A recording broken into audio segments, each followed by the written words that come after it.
குஜராத்தில் மகாத்மா காந்திக்கு பதிலாக நடிகர் அனுபம் கேர் புகைப்படத்தை அச்சடித்து கள்ள நோட்டுகளை தயாரித்த சூரத் நகரை சேர்ந்த கும்பலை போலீசார் கைது செய்துள்ளனர்.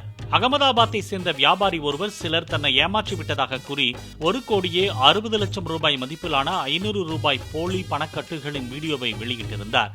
அந்த போலி நோட்டுகளில் ரிசர்வ் வங்கிக்கு பதிலான இந்திய ரிசோல் வங்கி என்றும் அச்சிடப்பட்டிருந்தது.